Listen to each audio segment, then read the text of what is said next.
সাড়ে আরমান বয়সে তোর দু পায়ের মাঝে বাঁধা নাকি রে? হ্যাঁ, ওখান থেকে চলে হারামখোর। পুলিশের গায়ে হাত তুলছো বেগম জান। হ্যাঁ, একবার ভেবে দেখো, আমি কিন্তু তোমাদের ভালোর জন্য বলতে এসেছিলাম। এ বাড়ি তো তোমাদের ছাড়তেই হবে। ভেবেছিলাম তোমাদের মেয়েদের জন্য একটু তোর বাবার বাড়ি নাকি রে যে ছাড়তে হবে? না তোর মা এখানে কাজ করে?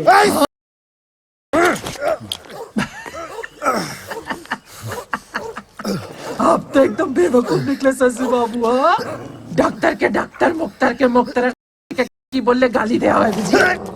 हाँ जरूर पुलिस वाला बोलले गाली देवा है। सलीम भाई রাজা রাজাদের দেখভাল করে না, খোঁচার পেয়াদাদের মজা তাদের লাগে না। যা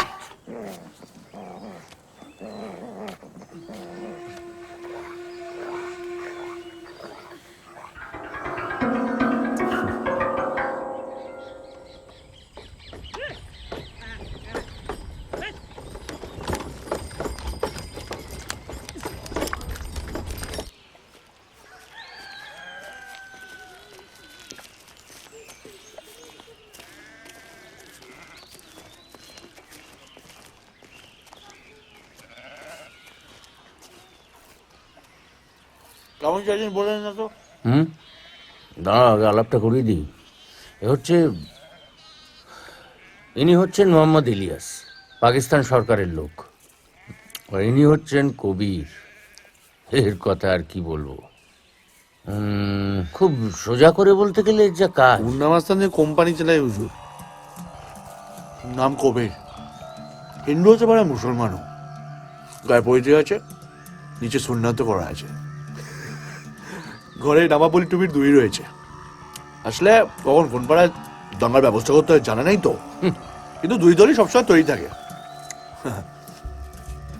ধর্ম নিরপেক্ষ হুজুর, ভালো করি মাখাতেন। তা বললেন না তো কর্তা কেমন চাইছেন? দাঙ্গাটা চাইছি না, দাঙ্গা তো এমনিই হচ্ছে দু একটা ভাষণে। কিছু লোক তুলতে হবে, মানে একটা বাড়ি খালি করতে হবে, ওই হলদিবাড়ি আর দেবীগঞ্জের মাঝের বাড়িটা। ওই রারখানাটা তো আপনাদের ওই সরকারি সব কাজকর্ম হয়ে গেছে তো কর্তা?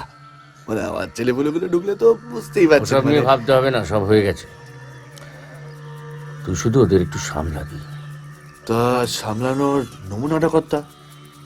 মানে ভয় দেখানো, হাত পা ভাঙা, তুলে নিয়ে গিয়ে বলাৎকার করা, নাকি ওই ছুরি মারা, গুলি করা, বা বুক দুটো কেটে নাড়ি বুড়িগুলো বার করে কাঁধের উপর ঝুলিয়ে রাখা, বা ঠিক জায়গায় লোহার শিক ঢুকিয়ে, মানে দরদামটা তো তার উপরেই করবো।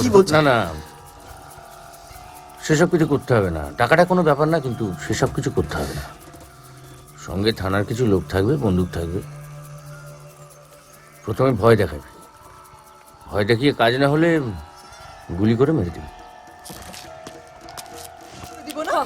অতন অভ্যুদয় বন্ধুর পন্থা, যুগ যুগ ধাবিত যাত্রী। হে চির সারথি তব রথ চক্রে, মুখরিত পথ দিন রাত্রি।